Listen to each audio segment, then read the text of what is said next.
El día que entré en esa sala del tribunal, mi hija Amanda puso los ojos en blanco a su marido, como si yo fuera una simple anciana molesta. Pero cuando el juez me vio, el mundo se detuvo. «¿Doña Blanca?», murmuró, con los ojos muy abiertos. «¿Es usted de verdad?». Todo el tribunal quedó en un silencio absoluto, mientras mi hija y su arrogante esposo intercambiaban miradas de pánico. Pero antes de continuar, asegúrate de ya estar suscrito al canal y escribe en los comentarios ¿desde dónde estás viendo este video? Nos encanta saber hasta dónde llegan nuestras historias. Mi nombre es Blanca, tengo 70 años, y hasta hace 6 meses era solo una abuela común. Todas las mañanas me despertaba a las 5:30 a.m., preparaba mi café en una taza antigua que mi difunto esposo, Alfredo, me había dado en nuestro 30º aniversario, y regaba mis orquídeas mientras veía el sol salir por la ventana de la cocina. Era una vida simple y predecible, pero llena de pequeñas alegrías que me mantenían conectada a los recuerdos del pasado. Por casi 50 años, fui la madre que sacrificó todo por mi única hija, Amanda. Trabajé como limpiadora durante el día, costurera por la noche, y los fines de semana vendía antojitos caseros en el mercado local. Todo para que Amanda pudiera estudiar en buenas escuelas y tener la vida que yo nunca tuve. Cuando ella se casó con Ricardo, un hombre con ojos fríos y una sonrisa que nunca llegaba a sus ojos, me tragué mi incomodidad y los recibía para el almuerzo del domingo con mis mejores platillos y una sonrisa que escondía mis preocupaciones. Después de la muerte de mi esposo, esperaba que Amanda y yo nos acercáramos. Cuán equivocada estaba. En lugar de encontrar consuelo una en la otra, ella empezó a verme como una carga. Sus visitas se volvieron mecánicas, sus llamadas más raras. La forma en que ella miraba la casa donde la crié, la casa donde dio sus primeros pasos, donde celebramos todos sus logros, cambió completamente. Ya no era un hogar de recuerdos, sino un activo a ser adquirido. La mayor decepción de mi vida sucedió un martes lluvioso de octubre. Yo había preparado bacalao con papas, la receta que a Amanda le encantaba en la infancia. Puse el mantel bordado que hice cuando entró a la universidad y hasta compré un arreglo de flores frescas para la ocasión. Cuando ellos llegaron, Ricardo entró sin tocar, como si ya fuera el dueño de la casa. Se tiró en el sillón que había pertenecido a mi Alfredo y encendió el televisor sin siquiera saludarme. Amanda traía una carpeta de documentos y esa mirada distante que había desarrollado en los últimos años, una mirada que pertenecía a una extraña, no a la niña que un día me tomaba la mano con tanta confianza. «Mamá, necesitamos hablar», dijo con una voz fría que me estremeció hasta los huesos. Se sentó en el borde del sofá, como si no quisiera quedarse ahí por mucho tiempo. «Ricardo y yo decidimos que esta casa es demasiado grande para usted. Ya no puede mantenerla sola». Sentí que mi corazón se apretaba mientras ella continuaba. «Encontramos un gran residencial para personas de su edad. Tendrá compañía, actividades, asistencia médica».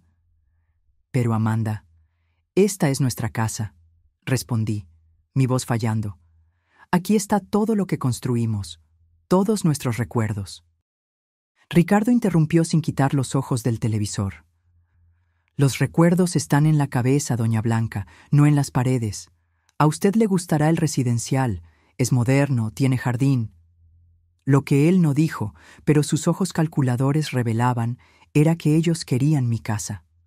La casa que Alfredo y yo construimos con tanto sacrificio a lo largo de décadas. La casa donde guardábamos no solo recuerdos, sino también una parte de nuestras almas. Amanda puso la carpeta sobre la mesa. «Ya nos encargamos de toda la documentación. Solo tiene que firmar». Su voz era mecánica, como si estuviera hablando sobre un contrato cualquiera, no sobre arrancar a su propia madre del único lugar que me quedaba en el mundo. Cuando me rehusé a firmar, el clima cambió rápidamente. Ricardo apagó el televisor y me encaró con una frialdad que nunca había demostrado tan abiertamente. «Doña Blanca», dijo, acomodándose la corbata cara que usaba, «usted necesita ser razonable. No puede seguir viviendo sola. La semana pasada olvidó la estufa encendida. Es peligroso. Aquello era una mentira descarada. Yo nunca había olvidado la estufa encendida en toda mi vida. Pero me di cuenta en ese momento de que ellos estaban dispuestos a inventar cualquier cosa para conseguir lo que querían. En los días que siguieron, intensificaron la presión. Traían agentes inmobiliarios sin avisarme, personas extrañas que medían mis cuartos y hablaban sobre potencial de remodelación, como si yo no estuviera presente. Amanda empezó a empacar mis cosas sin permiso, decidiendo por su cuenta lo que yo necesitaba llevar y lo que podría ser desechado o vendido.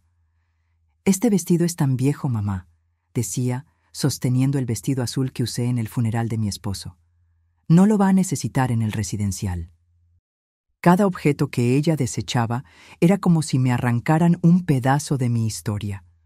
Fotografías antiguas, cartas de amor que Alfredo me había escrito, los libros que leíamos juntos en las noches de invierno. Todo eso, para Amanda y Ricardo, era solo estorbo, ocupando espacio en la casa que ellos ya consideraban suya. La gota que derramó el vaso fue cuando Amanda encontró mi joyero. Era una pequeña caja de madera tallada que Alfredo me había dado en nuestro primer aniversario de bodas. Dentro, además de algunas piezas de valor sentimental, estaba el collar de perlas que había pertenecido a mi madre. «Voy a guardarle esto», dijo, poniendo la caja en su bolso. «Estas cosas pueden desaparecer en el residencial». En ese momento, vi en los ojos de mi hija algo que nunca había notado antes: codicia. Pura y simple codicia, disfrazada de preocupación filial. Y por primera vez en mi vida, sentí una rabia que no sabía que era capaz de sentir. Esa noche, sola en mi cuarto mientras escuchaba a Amanda y Ricardo conversando en voz baja en la sala sobre cómo resolver el problema en el que yo me había convertido, lloré como no lloraba desde la muerte de mi esposo. Pero no eran solo lágrimas de tristeza, eran lágrimas de indignación, de revuelta contra la injusticia de ser tratada como un objeto desechable después de una vida entera de dedicación. Fue entonces que tomé una decisión. No me iría sin luchar. No permitiría que borraran mi existencia, que me redujeran a un inconveniente a ser resuelto. Con esa determinación recién descubierta, me sequé las lágrimas y empecé a pensar en cómo podría defenderme de aquellos que debían protegerme. Lo que no sabía era que, en poco tiempo, descubriría un secreto que cambiaría completamente el equilibrio de poder en esa casa. Un secreto que mi querido Alfredo había guardado para protegerme justamente de un momento como este. A la mañana siguiente, Amanda llegó temprano con más cajas y una determinación renovada. «Hoy vamos a organizar la oficina de papá», anunció ella, dirigiéndose al cuarto que yo mantenía intacto desde que Alfredo partió, hace 3 años. «No», respondí con una firmeza que la sorprendió. «Ese lugar aún no está listo para ser tocado». «Mamá, ya pasaron 3 años», replicó con impaciencia. «No podemos mantener un santuario para siempre. La casa necesita ser preparada para la venta». Me di cuenta en ese momento de que no importaba lo que yo dijera. Ellos ya habían decidido mi futuro. La casa sería vendida, con o sin mi consentimiento. Encontrarían una forma de declararme incapaz si yo no cooperaba. Cuando Amanda salió a buscar más cajas en el auto, entré en la oficina y cerré la puerta con llave. Aquel era el último refugio de los recuerdos de mi esposo, el lugar donde su olor aún flotaba en el aire, donde sus cosas permanecían exactamente como él las había dejado. Pasé los dedos por los libros en el estante, por los papeles organizados meticulosamente en carpetas, por el portarretratos con nuestra foto de bodas. Fue entonces que noté algo a lo que nunca había prestado atención antes. En el último estante de la librería, escondida detrás de una hilera de enciclopedias antiguas, había una pequeña caja fuerte empotrada en la pared. En 47 años de matrimonio, nunca supe de su existencia. Mis manos temblaban mientras yo intentaba imaginar la combinación. Probé nuestra fecha de matrimonio, el cumpleaños de Alfredo, el nacimiento de Amanda. Nada funcionó. Finalmente, en un impulso, intenté la fecha en que nos conocimos. esa tarde lluviosa de domingo en que nos refugiamos bajo el mismo toldo de una pastelería. Para mi sorpresa, la caja fuerte se abrió. Dentro había una carpeta de cuero con las iniciales de Alfredo grabadas en dorado. Al abrirla, encontré documentos que me dejaron sin aliento. Escrituras de propiedades, extractos bancarios de cuentas que yo desconocía, certificados de acciones en empresas de renombre, pólizas de seguros con valores que me hacían dar vueltas la cabeza. Y en medio de todo eso, un sobre sellado con mi nombre escrito en la caligrafía inconfundible de mi esposo. Con las manos temblorosas, abrí el sobre y empecé a leer. Mi querida Blanca, si estás leyendo esta carta, significa que yo ya partí y que tú encontraste lo que guardé para proteger tu futuro.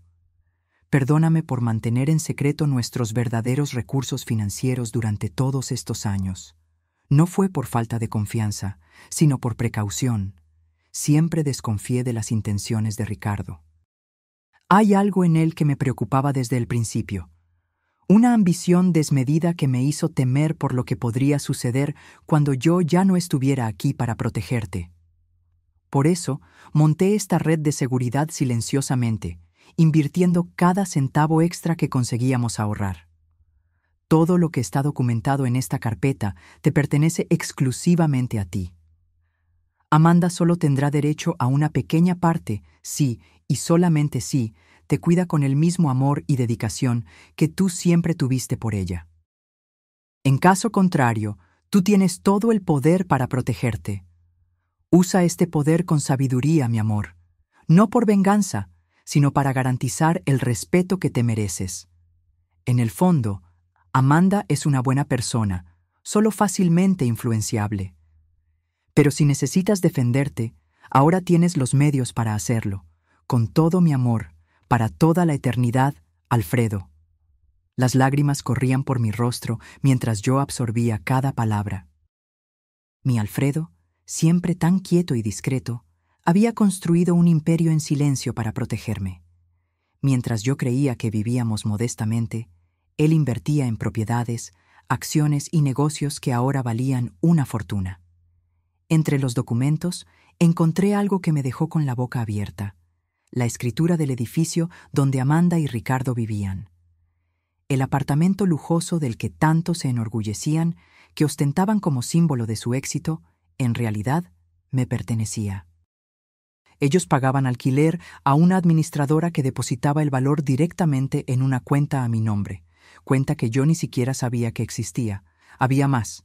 Alfredo poseía acciones en la empresa donde Ricardo trabajaba. No eran acciones menores, sino una participación significativa lo suficiente para influir en decisiones importantes, incluso sobre el futuro de empleados como mi yerno. Sentada en el suelo de la oficina, rodeada de papeles que representaban más dinero del que yo jamás imaginé poseer, me reí entre lágrimas. Amanda y Ricardo creían que me estaban echando de mi casa para quedársela, sin tener idea de que esta casa era la más pequeña de mis propiedades. Los golpes insistentes en la puerta me trajeron de vuelta a la realidad. «¡Mamá! ¡Abra esa puerta ahora mismo!», gritaba Amanda. Rápidamente, guardé los documentos más importantes en mi bolso y devolví el resto a la caja fuerte, cerrándola cuidadosamente. Cuando abrí la puerta, Amanda me miró con irritación. «¿Qué está haciendo usted encerrada aquí adentro?». Solo me despedía. Respondí con una calma que la desconcertó. «Tienes razón, Amanda. Quizás sea hora de seguir adelante». Ella me estudió con desconfianza, pero luego su rostro se suavizó, creyendo que yo finalmente había cedido. «Me alegro de que haya entendido, mamá. Verá que es lo mejor para todos».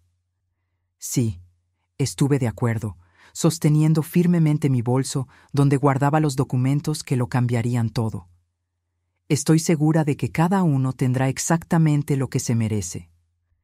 Esa noche, mientras Amanda y Ricardo celebraban su aparente victoria con una botella de vino caro en la sala, yo hice una llamada a un número que encontré entre los contactos de Alfredo. La doctora Elena Viana, abogada. «Doctora...». «¿Elena? Mi nombre es Blanca Mendonça. viuda de Alfredo Mendonça. Necesito su ayuda con algunos asuntos urgentes relacionados con mi herencia. Cuando colgué el teléfono, miré la fotografía de Alfredo en la mesita de noche y sonreí. Siempre lo supiste, ¿no, mi viejo? Siempre supiste que este día llegaría. Por primera vez en meses, dormí profundamente, no con la resignación de quien fue derrotada, sino con la tranquilidad de quien finalmente encontró su fuerza. La doctimo. Elena Viana era exactamente como Alfredo la describió en sus notas. Una mujer de mediana edad con ojos perspicaces que no dejaban escapar ningún detalle. Cuando entré en su oficina, 3 días después, ella ya había analizado copias de los documentos que le envié por correo electrónico y montado una estrategia preliminar. Doña Blanca, dijo después de ofrecerme un café, su esposo fue extremadamente meticuloso. Todos los documentos están en orden, las inversiones fueron hechas de forma legal y el testamento es absolutamente incontestable. Usted es, sin duda, una mujer muy rica. Esas palabras sonaban extrañas para mí, que siempre viví contando centavos para llegar a fin de mes. Pero la abogada continuó, mostrándome un informe detallado de todos mis activos. Lo más interesante, observó, es que su esposo estructuró todo de forma que su hija y yerno no puedan impugnar. La cláusula de comportamiento en el testamento es particularmente ingeniosa.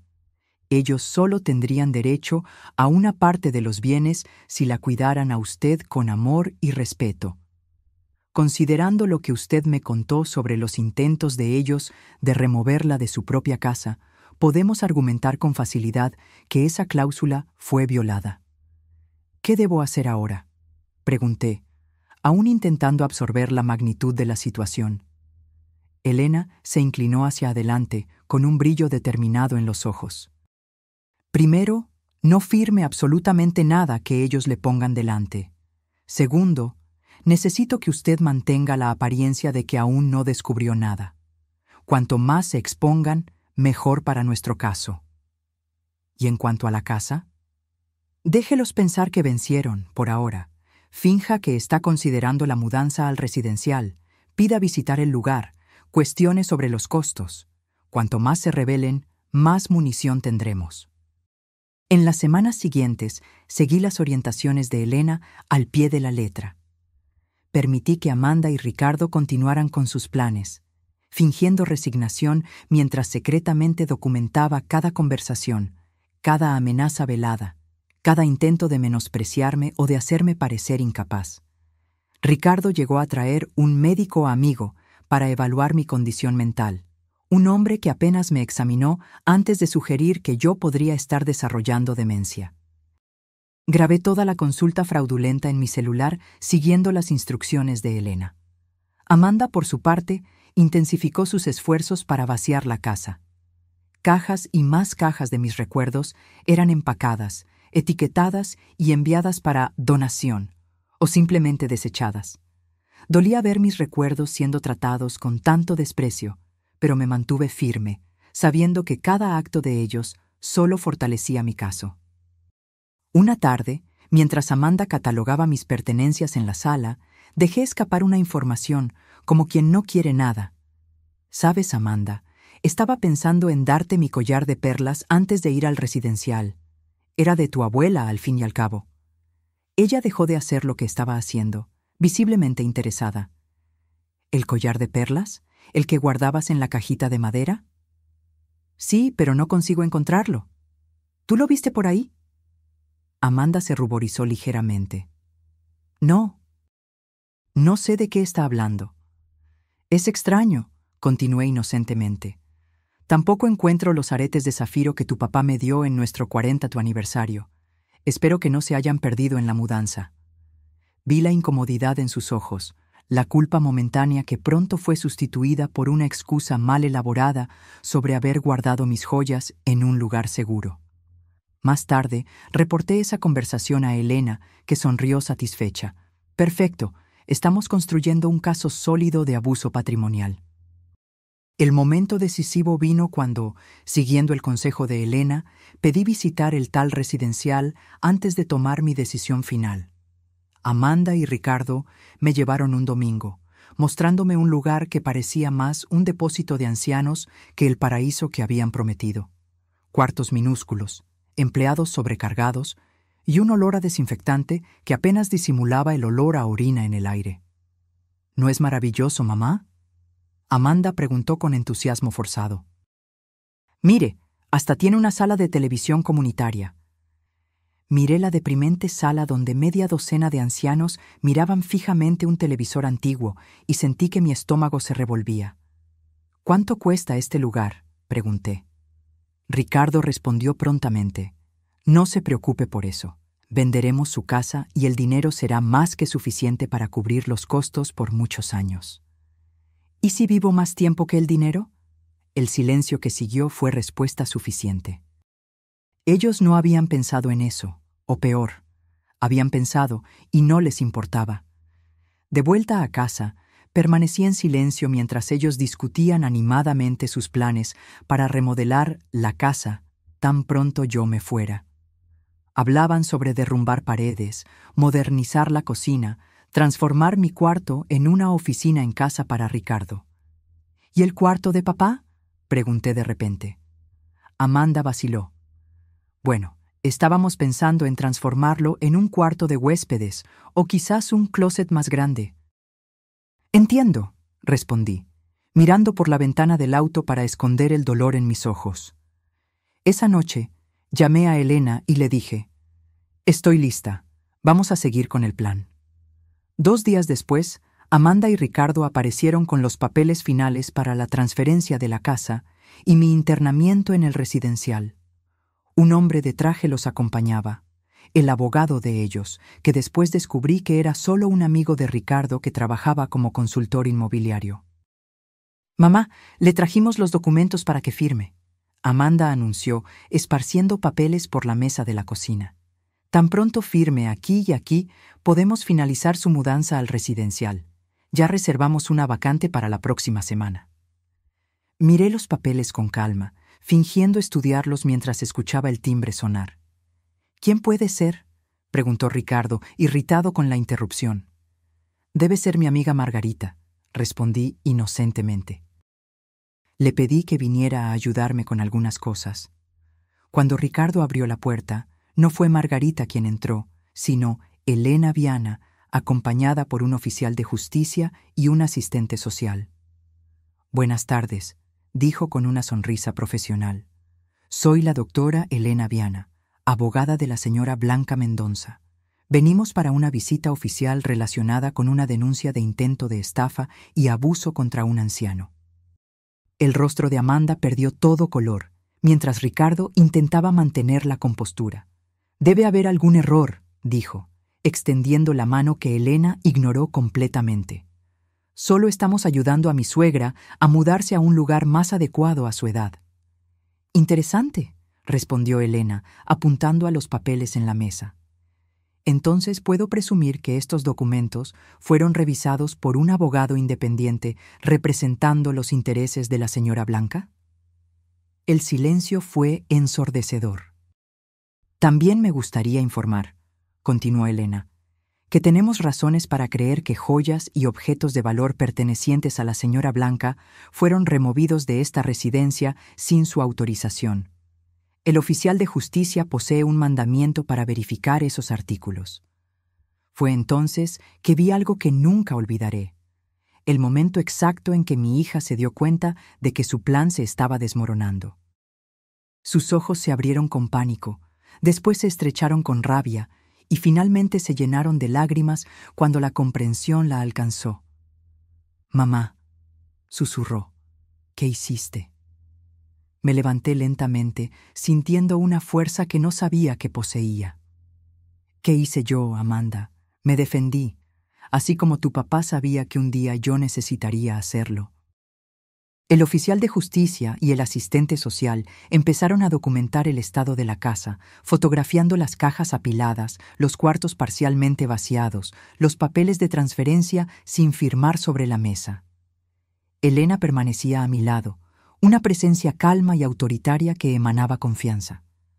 «Señora Blanca», dijo el asistente social, «¿usted se siente coaccionada a dejar su residencia en contra de su voluntad?»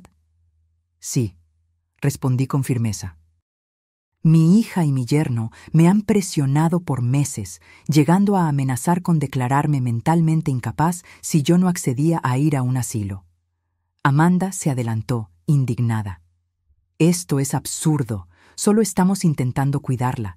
Ella está confundida, ha olvidado cosas, ha dejado la estufa encendida».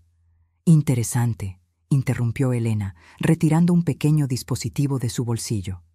«Tengo aquí grabaciones de los últimos 2 meses que contradicen esa afirmación, incluyendo una conversación donde el señor Ricardo admite haber inventado el incidente de la estufa para convencer a la señora Amanda de que su madre no podría más vivir sola».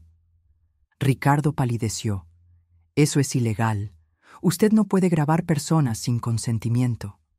«En realidad», Elena sonrió, «la señora Blanca grabó conversaciones en su propia casa, donde ella tiene todo el derecho de proteger sus intereses.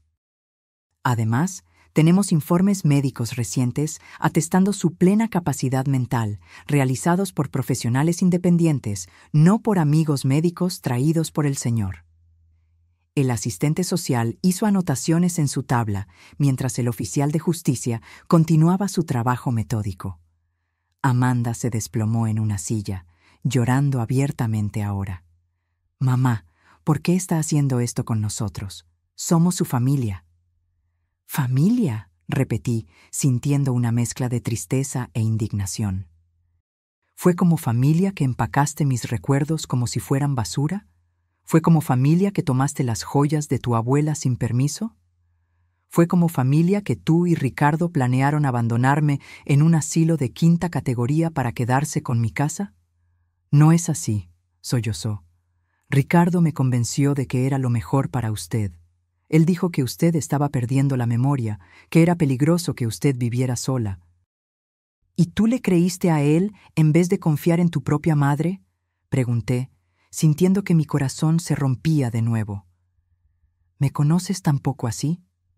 Ricardo, dándose cuenta de que la situación estaba fuera de control, intentó recuperar la autoridad. «Esto es un malentendido que podemos resolver en familia. No necesitamos abogados u oficiales de justicia. Doña Blanca, siempre quisimos lo mejor para usted». «¿Lo mejor?», Elena intervino. «Como los intentos de transferir la propiedad de la casa al nombre de la señora Amanda, antes incluso de la mudanza de la señora Blanca al residencial, o los retiros no autorizados de la cuenta bancaria de la señora Blanca en los últimos meses». Los ojos de Amanda se abrieron. «No sé de qué está hablando, mamá. Juro que no tomé su dinero». «No, tú no lo tomaste», respondí con calma. «Pero Ricardo sí. Tengo extractos bancarios mostrando transferencias hechas con mi tarjeta a una cuenta conjunta de ustedes, en fechas en las que yo ni siquiera estaba en casa». Ricardo se ajustó la corbata, visiblemente incómodo. «Debe haber algún error». «No hay error alguno», continué, sintiendo una extraña calma envolverme. «Así como no es error que ustedes pensaban que yo era una anciana pobre e indefensa, fácil de manipular y desechar. Pero hay algo que ustedes no saben». Caminé lentamente hasta mi bolso y retiré una carpeta de documentos que Elena había preparado para mí. «Tu papá, Amanda, no era solo el contador discreto que conociste. Él construyó silenciosamente un imperio financiero a lo largo de los años, y te lo dejó todo a ti». Puse sobre la mesa escrituras de propiedades, certificados de acciones, extractos bancarios con valores que hacían que los ojos de Ricardo se abrieran con incredulidad y codicia. «¿Este edificio en la Avenida Paulista?», señalé una de las escrituras. «Es mío, así como el terreno en la costa que ustedes visitaron el verano pasado, creyendo que pertenecía a su jefe, Ricardo». Amanda tomó los papeles con manos temblorosas. «No puede ser verdad». «Es verdad», confirmó Elena. «Y hay más. ¿El apartamento donde ustedes viven? También le pertenece a la señora Blanca». Ustedes pagan alquiler a una administradora que deposita el valor directamente en una cuenta a nombre de ella.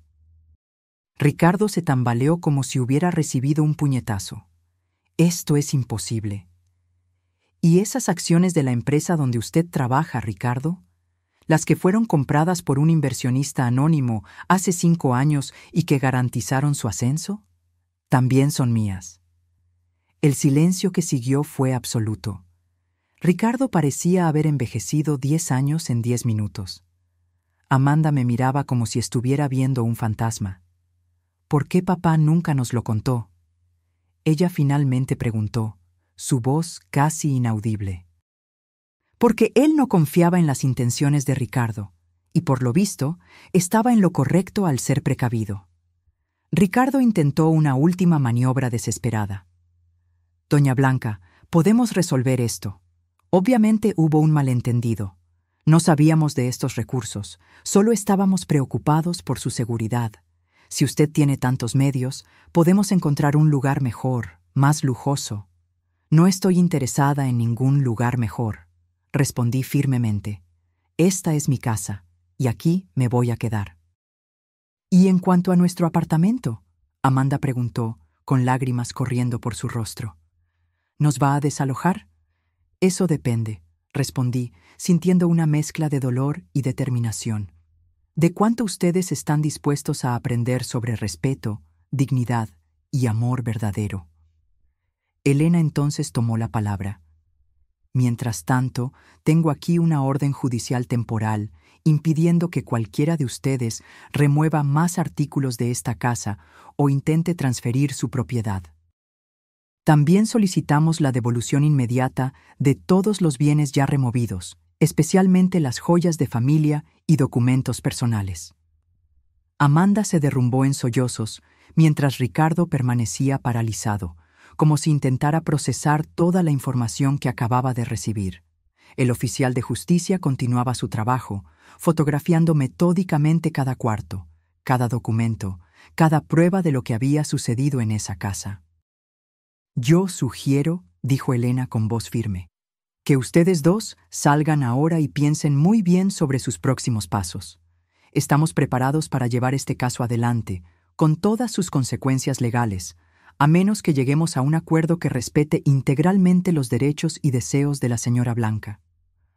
Ricardo finalmente recuperó la voz, pero ya no era el hombre arrogante que yo conocía. Había miedo en sus ojos. ¿Cuánto vale todo esto?, preguntó, haciendo un gesto en dirección a los documentos. Elena sonrió fríamente. Mucho más de lo que usted jamás podría pagar en una vida entera de trabajo, señor Ricardo. Ahora sugiero que ustedes se retiren. Cuando la puerta se cerró detrás de ellos, sentí que mis piernas flaqueaban. Elena me amparó hasta el sofá, donde me desplomé, exhausta emocionalmente. Usted fue muy valiente, dijo, sentándose a mi lado. No todos tendrían la fuerza para enfrentar a la propia familia de esa manera. No sé si fue coraje o desesperación, confesé, observando al asistente social aún haciendo anotaciones. Nunca quise llegar a este punto. Desafortunadamente, muchas veces son los que más amamos, los que más nos lastiman, Elena respondió. Pero ahora usted está en control. ¿Qué desea hacer a seguir? Miré alrededor de la sala, a las paredes que presenciaron tantos momentos de mi vida, a los espacios vacíos donde antes había fotografías y recuerdos. Quiero recuperar mis cosas, respondí con firmeza. Y después, quiero que Amanda entienda exactamente lo que ella hizo. No por venganza, sino porque ella necesita aprender. En los días que siguieron, recibí llamadas desesperadas de Amanda. Al principio, las ignoré todas, siguiendo el consejo de Elena para mantener distancia hasta que los aspectos legales fueran resueltos. Ricardo, por otro lado, desapareció completamente. Supe después que él había pedido licencia en el trabajo y viajado para resolver asuntos personales. Una semana después de la confrontación, Elena me trajo noticias. Recibimos una propuesta de acuerdo, dijo, entregándome una carpeta. Su yerno está dispuesto a devolver todas sus posesiones, reconocer públicamente que usted está en pleno dominio de sus facultades mentales y renunciar a cualquier reivindicación sobre su casa o patrimonio. ¿Y qué quiere él a cambio?, pregunté, conociendo demasiado bien el carácter de Ricardo para creer en arrepentimiento sincero. Que usted no use su influencia como accionista para perjudicarlo en la empresa y que no lo desaloje del apartamento inmediatamente. Él pide 6 meses para encontrar otro lugar. Consideré la propuesta por un momento. ¿Y Amanda? ¿Qué dice ella sobre esto? Elena vaciló. Su hija no participó en esta negociación. Por lo que entendí, hay tensiones en el matrimonio después de la revelación. Aquello no me sorprendió. Ricardo siempre había sido el tipo de hombre que abandona el barco cuando empieza a hundirse. Ahora que sabía que no conseguiría mi fortuna, probablemente ya estaba culpando a Amanda por el fracaso del plan. Diga a Ricardo que acepto sus condiciones, con una salvedad. Respondí después de pensar por un momento. Si él quiere permanecer en el apartamento por 6 meses, tendrá que aumentar el valor del alquiler en 50%. Al fin y al cabo, ahora él sabe quién es el verdadero propietario. Elena sonrió. Será un placer transmitir su mensaje. 2 semanas después, recibí una visita inesperada. Amanda estaba en mi puerta, sola, con ojeras profundas y el rostro marcado por noches de insomnio. ¿Puedo pasar?, preguntó tímidamente, tan diferente de la mujer arrogante que había intentado echarme de mi propia casa. Abrí la puerta en silencio y la dejé pasar. Ella cargaba 2 grandes cajas que puso cuidadosamente sobre la mesa de la sala. «Sus joyas», dijo con voz embargada. «Todas ellas, y también sus álbumes de fotografía, las cartas de papá, todo lo que yo tomé». Abrí la primera caja y ahí estaban, intactos, los tesoros de mi vida. El collar de perlas de mi madre, los aretes que Alfredo me había dado, el anillo de compromiso con el pequeño zafiro que él ahorró por 1 año para comprar. Ricardo y yo nos separamos. Amanda dijo abruptamente, rompiendo el silencio. Él me culpó por todo. Dijo que yo debería haber notado que papá nunca viviría tan modestamente si no tuviera algo escondido. No respondí, solo continué verificando el contenido de las cajas, asegurándome de que todo estaba allí. «Mamá», continuó, la voz temblorosa, «sé que no merezco su perdón. Lo que hicimos, lo que yo permití que fuera hecho, es imperdonable. Pero necesito que usted sepa que yo realmente creí que estaba haciendo lo correcto». Finalmente levanté los ojos hacia ella. Y lo correcto era sacarme de mi casa, desechar mis recuerdos como basura, tratarme como una niña senil. «No», admitió, lágrimas corriendo libremente. «Ricardo me convenció de que usted estaba empeorando, que era peligroso que usted viviera sola. Él inventó historias sobre usted olvidando cosas, dejando la estufa encendida. Y yo le creí a él en vez de confiar en mi propia madre». «¿Por qué, Amanda?», pregunté, sintiendo el peso de décadas de amor aparentemente desperdiciado. «Después de todo lo que hice por ti, después de todos los sacrificios, ¿cómo pudiste creer que yo merecía ser tratada de esa manera?». Ella se sentó en el sofá, pareciendo más pequeña y más frágil de lo que jamás la había visto. «Porque era más fácil», confesó finalmente. «Era más fácil creer que usted necesitaba ayuda que admitir que yo me había casado con un hombre que solo se preocupaba por dinero y estatus. Era más fácil fingir que estábamos cuidándola que enfrentar la verdad sobre lo que nos habíamos convertido». Su rostro se contorsionó con vergüenza genuina. Cuando Ricardo sugirió por primera vez que vendiéramos la casa, yo dije que no. Entonces él empezó a plantar dudas en mi cabeza, pequeñas semillas de preocupación sobre su salud mental, su capacidad de vivir sola. Y yo dejé que esas semillas crecieran porque, en el fondo, quería la casa. Quería transformarla, modernizarla, borrar las marcas del pasado que me hacían sentir culpable por no ser la hija que debería ser. Sus palabras me golpearon como una revelación. No era solo codicia, era culpa, era el deseo de borrar las evidencias de todo lo que yo había hecho por ella, todo lo que ella no conseguía retribuir. ¿Y ahora? Pregunté. ¿Qué quieres de mí, Amanda? Ella se secó las lágrimas con el dorso de la mano, como hacía cuando era niña. Nada. No merezco nada de usted. Solo vine a devolverle lo que es suyo y a decir que, aunque usted nunca me perdone, yo sé lo que hice y voy a pasar el resto de la vida intentando ser una persona mejor. Miré a mi hija, pues, a pesar de todo, ella aún era mi hija. Y vi algo que no veía en años: honestidad. No la manipulación calculada que Ricardo había perfeccionado, ni la falsa preocupación que ella había exhibido en los últimos meses, sino vulnerabilidad genuina. ¿Dónde estás viviendo?, pregunté. Con una amiga por ahora. Estoy buscando un apartamento pequeño que pueda pagar con mi salario. Asentí, absorbiendo la información. ¿Y el apartamento? Ricardo está allá, ella respondió. Él se quedó con casi todo en el acuerdo de separación. Dijo que era lo mínimo que yo podía hacer después de arruinar nuestros planes. No pude evitar sonreír con la ironía. Ricardo continuaba siendo Ricardo, hasta el final. Amanda, dije finalmente, no puedo prometer que las cosas volverán a ser como antes. Rompiste algo profundo entre nosotras y va a tomar tiempo, si es que algún día sucede, reconstruir esa confianza. Ella asintió, aceptando mis palabras sin protesta. Pero, continué, tu papá creía que en el fondo tú aún eras la niña que él crió. Él creía que podrías encontrar tu camino de vuelta a la persona que deberías ser.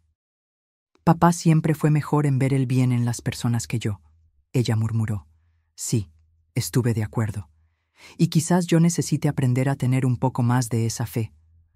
No la perdoné ese día. No la invité a volver a casa, ni prometí olvidar lo que había sucedido. Pero cuando ella se levantó para irse, no la impedí de abrazarme brevemente, un contacto tímido e inseguro que contenía tanto arrepentimiento como esperanza. Después de que ella partió, me quedé sola con mis joyas recuperadas y el dolor de una traición que aún estaba muy fresca. Pero por primera vez en meses, también sentí algo diferente. No solo la satisfacción de haberme defendido, sino la posibilidad, aunque remota, de curación. 2 semanas después de la visita de Amanda, recibí una llamada inesperada de Elena. Doña Blanca, surgió una situación que usted debería saber. Ricardo no pagó el alquiler aumentado conforme a nuestro acuerdo y, por lo que supe, está planeando dejar el país. ¿Dejar el país? ¿Para dónde? Aparentemente, él tiene un primo en España. Mis fuentes en su empresa indican que él renunció y ya está vendiendo sus pertenencias. Aquello no me sorprendió. Ricardo siempre fue del tipo que huye cuando las cosas se ponen difíciles. Lo que me sorprendió fue lo que Elena dijo a seguir. Hay otra cosa. Amanda me buscó ayer, pidiendo ayuda jurídica. Ella descubrió que Ricardo vació sus cuentas conjuntas antes de la separación y la dejó con diversas deudas a su nombre. Sentí un pinchazo en el pecho. A pesar de todo, era mi hija la que estaba sufriendo. ¿Qué pretende hacer ella? Estamos entrando con medidas cautelares para impedir que él salga del país sin resolver sus pendientes.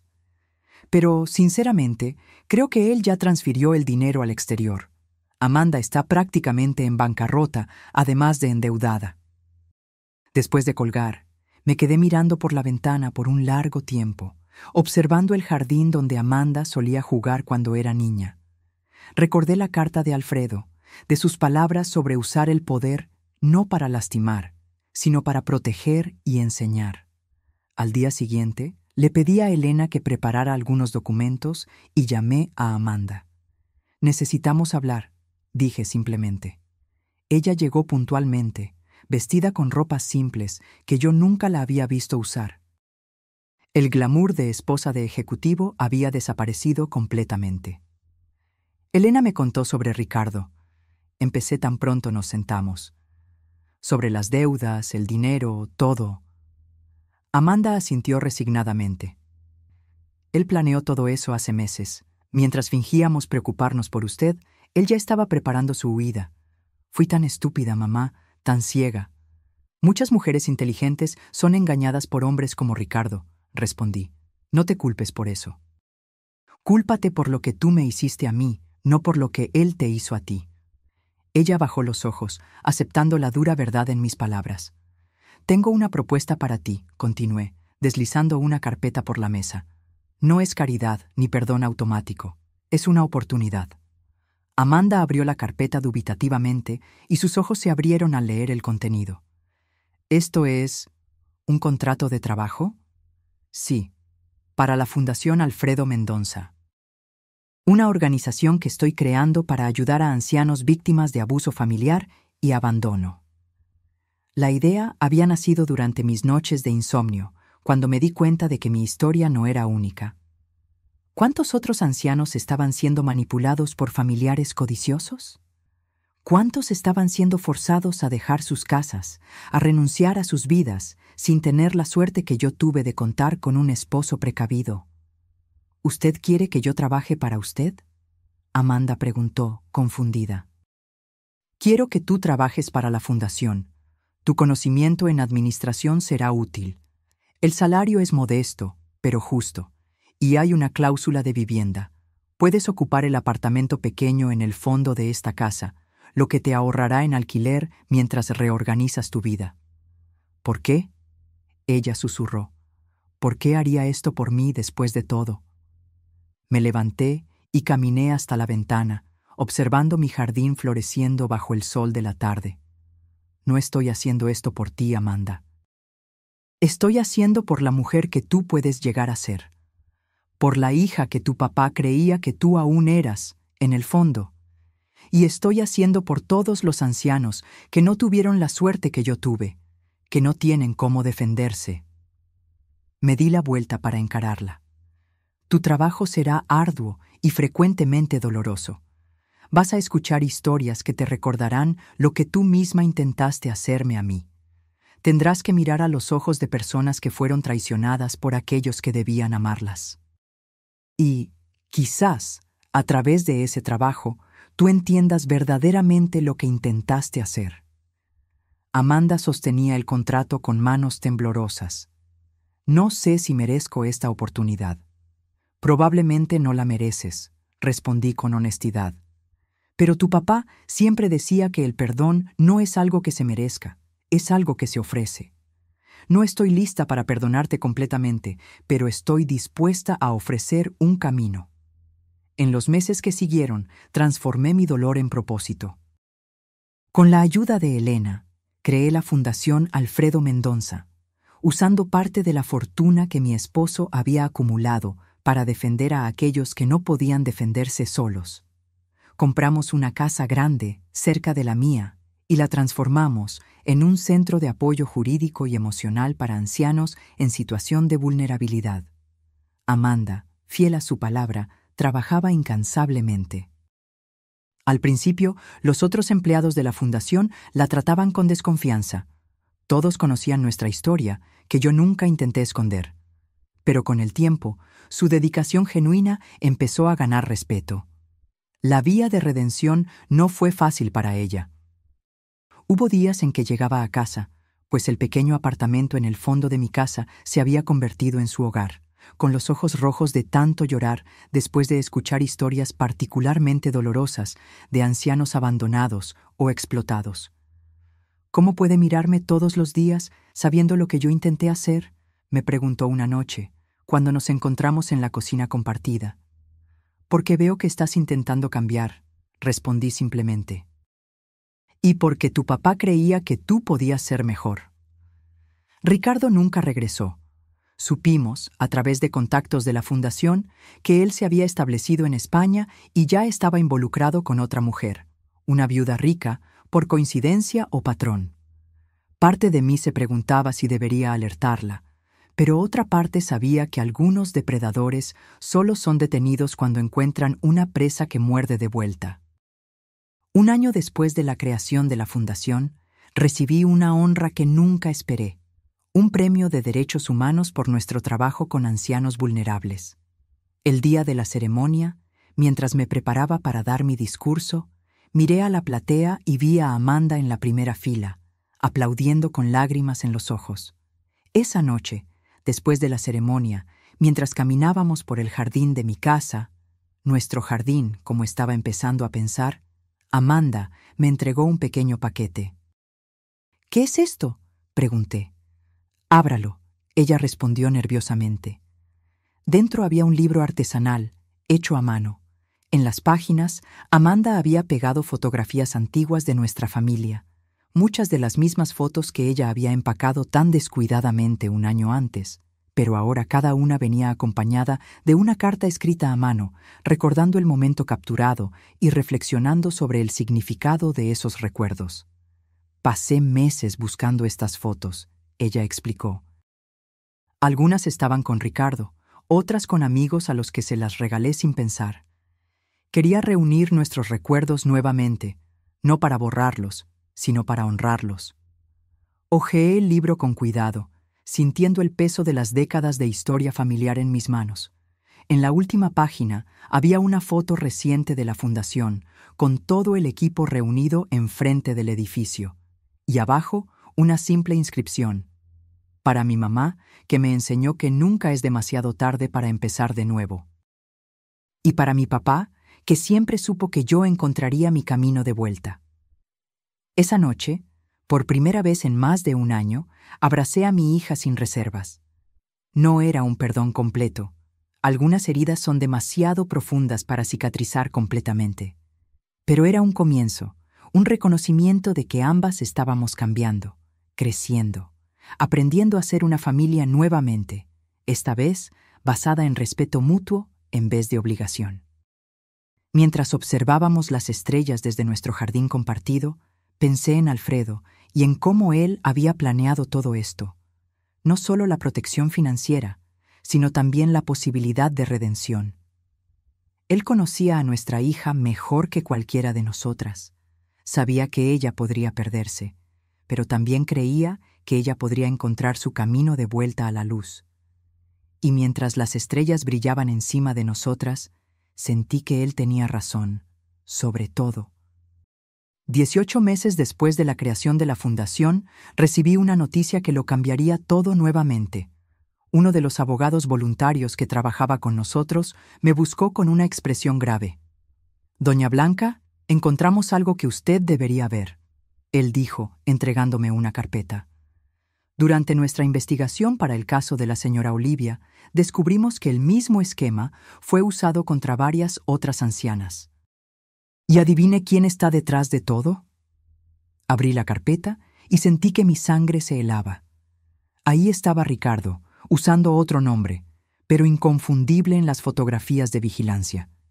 Él había regresado a Brasil secretamente y estaba operando un esquema sofisticado para engañar a viudas ancianas, haciéndolas firmar documentos que transferían sus propiedades a empresas fantasma. «Él volvió», murmuré, «y está haciendo lo mismo con otras mujeres». El abogado asintió sombríamente. «Ya informamos a las autoridades, pero necesitamos a alguien que lo conozca para hacer una identificación formal, alguien que pueda testificar sobre sus métodos y su personalidad». Esa noche, conversé con Amanda sobre el descubrimiento.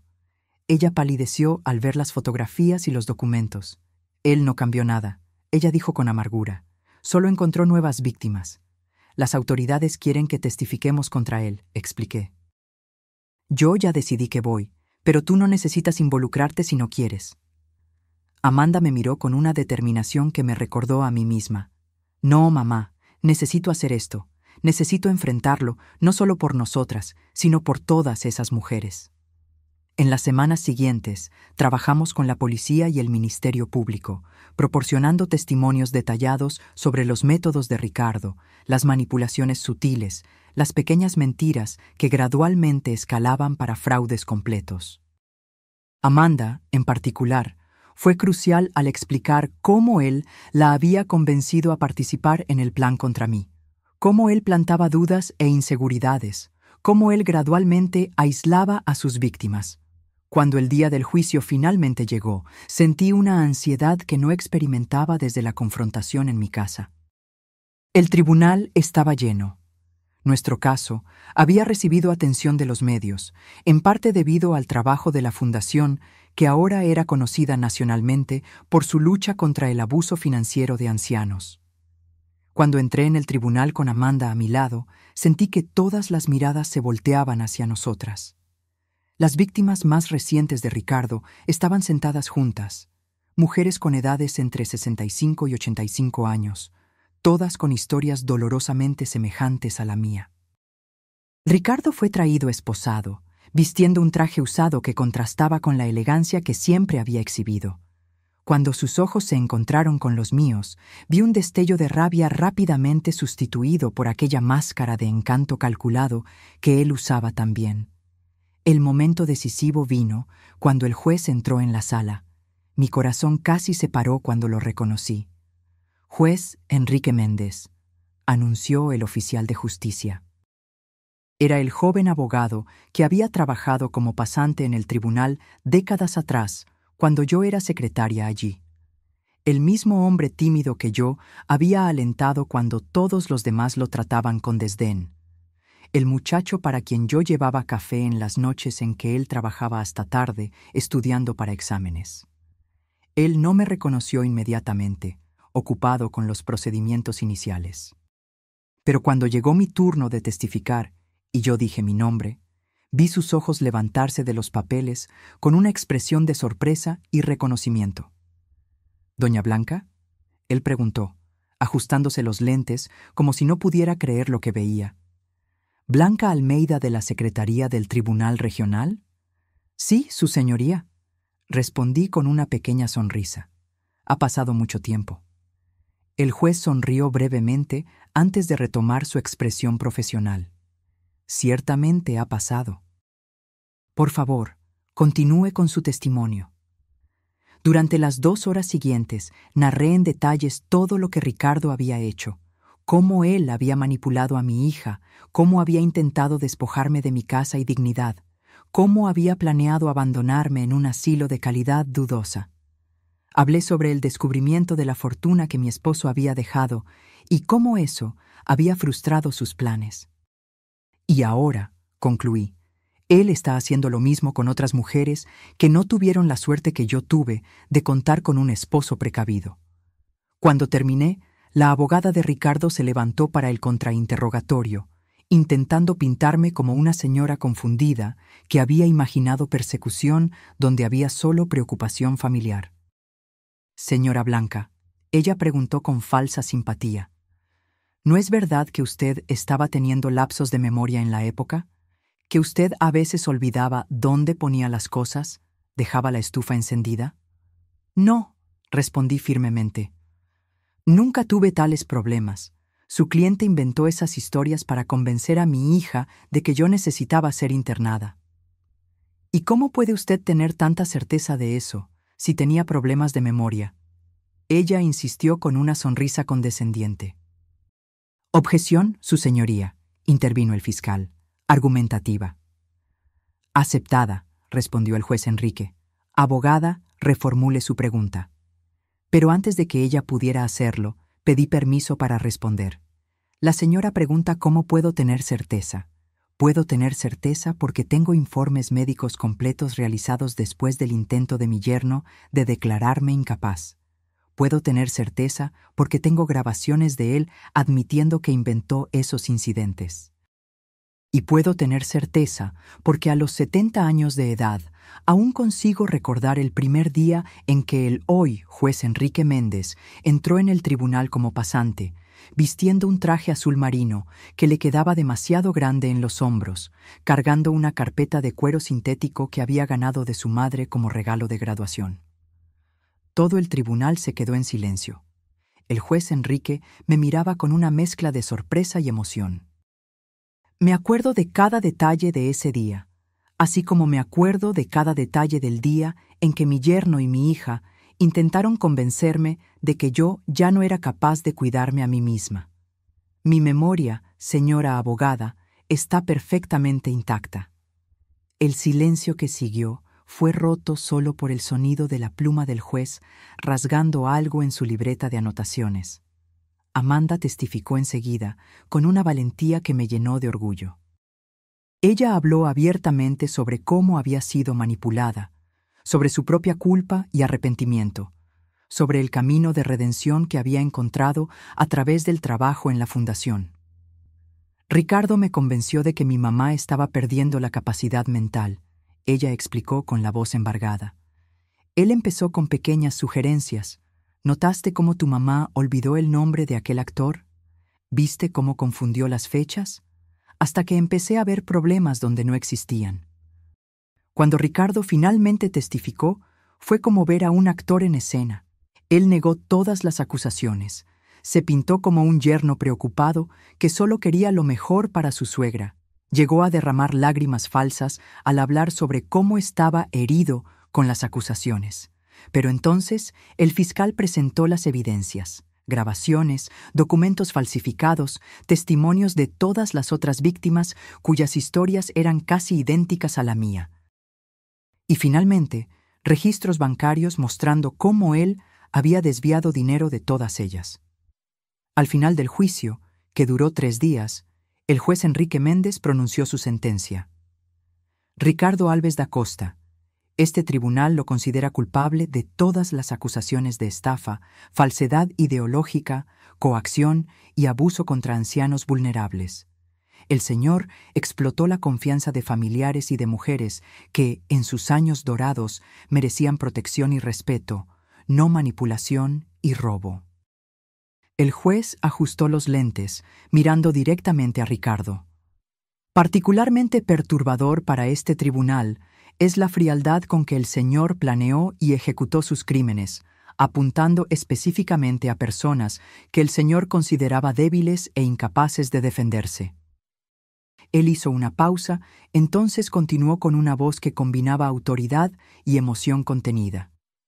Por estos crímenes, condeno al señor a 12 años de reclusión en régimen cerrado, además de la restitución integral a las víctimas y multa proporcional al daño causado. Mientras Ricardo era llevado fuera del tribunal, el juez Enrique me miró y me hizo un pequeño gesto de reconocimiento que pocos notaron, pero que para mí significó todo.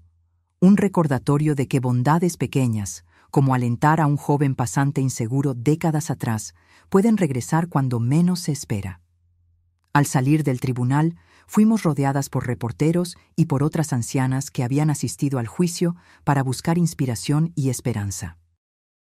Una señora de cerca de 80 años se acercó a mí con lágrimas en los ojos. «Usted me dio valor», ella dijo, tomando mis manos. Después de verla en el periódico hablando sobre la fundación, me di cuenta de que mi sobrino estaba haciendo lo mismo conmigo. Gracias a usted, conseguí parar antes de que fuera demasiado tarde. Esa noche, en casa, Amanda y yo nos sentamos en el jardín con una botella de vino, celebrando no solo la victoria en el tribunal, sino también el camino que habíamos recorrido juntas. ¿Sabes qué es lo más irónico?, ella dijo, mirando a las estrellas. Si Ricardo nunca hubiera intentado tomar su casa, la fundación jamás habría existido. Todas esas mujeres que estamos ayudando ahora no tendrían a dónde ir. Tu papá siempre decía que incluso en las peores situaciones podemos encontrar propósito, respondí. Creo que, al final, él estaba en lo correcto sobre eso también. Amanda sonrió, una sonrisa que finalmente alcanzaba sus ojos, recordándome a la niña que ella había sido antes de que Ricardo entrara en nuestras vidas. Él estaría orgulloso de usted, mamá, de todo lo que usted construyó a partir del dolor. De nosotras dos, corregí gentilmente.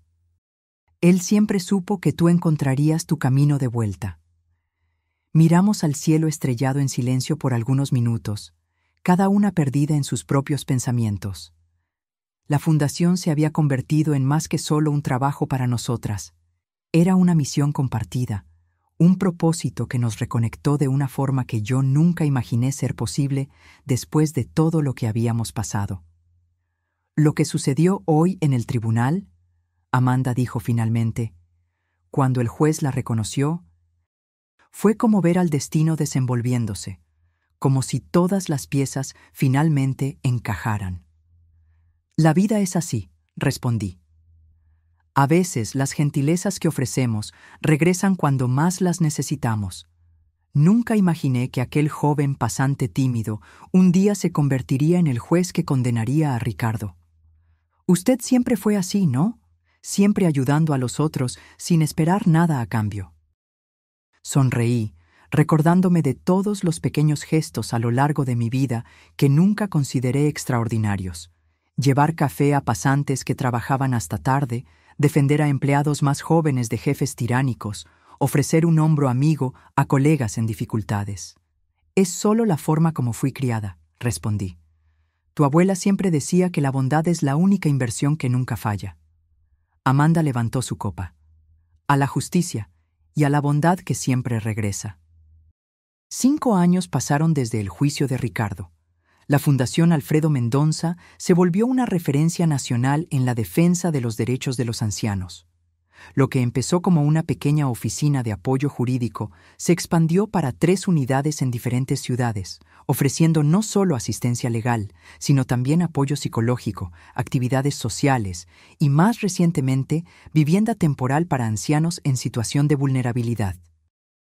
En una mañana soleada de primavera, yo estaba sentada en el jardín de la fundación, observando a un grupo de señoras participando de una clase de tai chi, cuando Amanda se acercó con un sobre en las manos.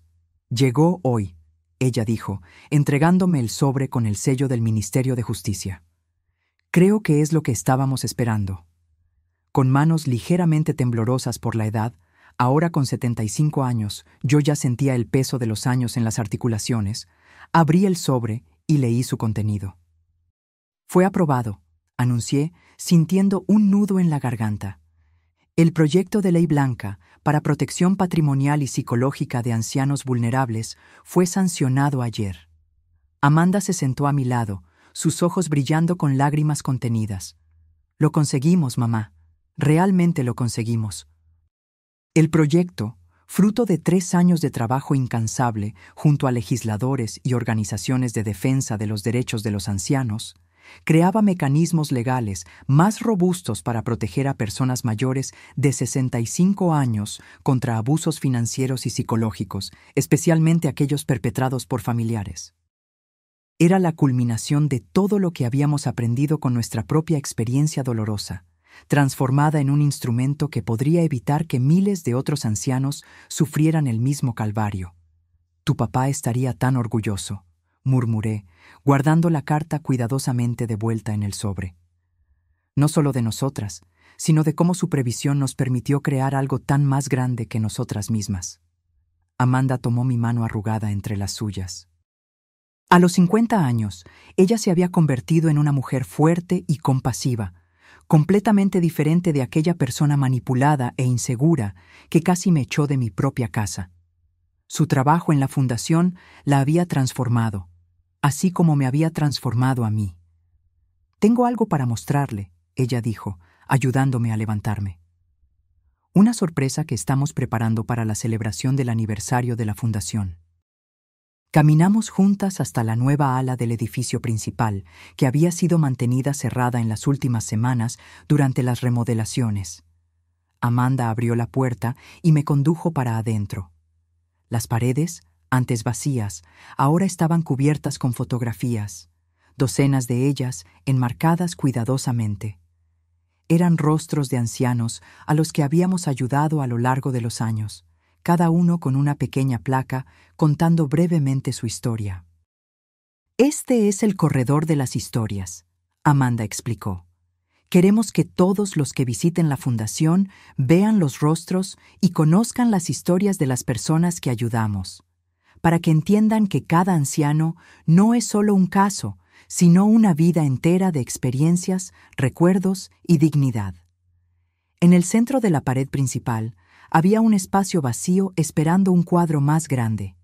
Y aquí, ella continuó, irá su fotografía, mamá, con la historia que empezó todo esto. Sentí que mis ojos se llenaban de lágrimas. No sé si merezco un lugar de destaque así. Al fin y al cabo, tuve suerte. Muchos otros no tienen la protección que Alfredo me dejó. Es exactamente por eso que su historia necesita ser contada, Amanda insistió. Para mostrar que resistir es posible, que nunca es demasiado tarde para defenderse y que incluso las peores traiciones pueden eventualmente llevar a algo bueno. Caminamos lentamente por el corredor, parando para leer algunas de las historias. La señora Olivia, 82 años, que recuperó su casa después de que el sobrino intentó venderla sin su consentimiento. El señor Alberto, 77 años, que escapó de un matrimonio abusivo después de décadas de manipulación psicológica. La señora Carmen, 90 años, que denunció a los hijos por apropiación indebida y ahora daba conferencias sobre independencia financiera en la tercera edad. Todas esas personas, dijo Amanda, encontraron su voz y su fuerza porque usted encontró la suya primero. Esa noche, después de un día cansado pero gratificante, regresé a mi casa, la misma casa que casi perdí 5 años antes. Amanda ahora vivía en una casita propia cerca de la fundación, pero aún cenábamos juntas regularmente y, los domingos, ella venía a tomar desayuno conmigo, retomando una tradición que habíamos perdido durante los años difíciles. Me senté en el porche con una taza de té, observando el jardín que Alfredo tanto amaba y que ahora estaba más bonito que nunca. Las orquídeas florecían en abundancia, cuidadas por mis manos que, aunque más lentas con la edad, aún sabían exactamente cuánta agua y sol cada planta necesitaba. Pensé en cómo mi vida había cambiado completamente en estos últimos años. De la casi tragedia de perder mi casa y dignidad, surgió un propósito que nunca imaginé tener. De la traición de mi única hija, nació una reconciliación más profunda y verdadera de lo que nuestro relacionamiento anterior jamás había sido. En la mesa al lado de mi sillón estaba el viejo joyero que Amanda había intentado llevarse, ahora devuelto y restaurado. Lo abrí y tomé el collar de perlas de mi madre, pasando los dedos por las cuentas lisas y brillantes. Mañana lo usaría en la ceremonia de conmemoración del aniversario de la fundación, donde sería anunciado oficialmente el proyecto de ley blanca. Un pequeño sobre en el fondo de la caja me llamó la atención. Lo abrí y encontré una nota escrita a mano por Amanda. Mamá, nunca podré borrar completamente el dolor que causé, pero espero seguir siendo digna de la segunda oportunidad que usted me dio. Cada día en la fundación me recuerda que nuestro trabajo no es solo sobre leyes y derechos, sino sobre restaurar la dignidad que muchos intentan quitar de nuestros ancianos. Gracias por enseñarme que nunca es demasiado tarde para empezar de nuevo. Nunca es demasiado tarde para hacer lo correcto. Con todo mi amor y gratitud, Amanda. Guardé la nota de vuelta en la caja, sintiendo una paz que solo viene cuando finalmente entendemos que incluso las experiencias más dolorosas pueden llevarnos a lugares que nunca imaginamos alcanzar. A la mañana siguiente, cuando me preparaba para la ceremonia, miré mi reflejo en el espejo. Vi los cabellos blancos que ahora usaba con orgullo, las arrugas que marcaban un rostro que había conocido tanto sufrimiento como alegría, los ojos que habían llorado tantas lágrimas, pero que ahora brillaban con propósito y satisfacción. Y pensé en lo que diría en mi discurso, en las palabras que me gustaría que otras mujeres de mi edad escucharan y se llevaran consigo. Nunca es demasiado tarde para defenderse. Nunca es demasiado tarde para transformar dolor en propósito. Y nunca, jamás, es demasiado tarde para descubrir su propia fuerza, incluso cuando aquellos que debían protegerla son los mismos que intentan derribarla. Cuando llegué a la fundación esa mañana, fui recibida por una multitud de rostros sonrientes. El equipo que habíamos construido, los ancianos que habíamos ayudado, autoridades y partidarios que creían en nuestra causa. Y en el centro de todo, Amanda, ahora directora ejecutiva de la fundación, me esperaba con un abrazo cálido y sincero. Al subir al escenario para dar mi discurso, miré a todas esas personas y sentí una profunda gratitud por todo. Sí, por todo, incluso por los intentos de Ricardo y Amanda de quitarme todo. Porque sin aquella oscuridad, yo jamás habría descubierto la luz que ahora iluminaba tantas otras vidas. Mi nombre es Blanca, empecé, ajustando el micrófono. Tengo 75 años y esta es la historia de cómo casi lo perdí todo, solo para encontrar un propósito más grande de lo que jamás imaginé. Y mientras compartía mi jornada, vi en los ojos de la platea el reconocimiento, la esperanza y, más importante, la determinación de que mi historia no sería única, que juntas estábamos creando un mundo donde los ancianos serían tratados con el respeto y la dignidad que merecen. Al final del discurso, cuando los aplausos resonaban por el salón, miré al cielo a través de las ventanas altas y sonreí. ¿Viste, Alfredo?, pensé. Tuviste razón, sobre todo. Ahora, si te gustó esta historia, dale clic ya a este próximo video que está apareciendo en la pantalla porque en él la historia de traición y giro como nunca antes viste.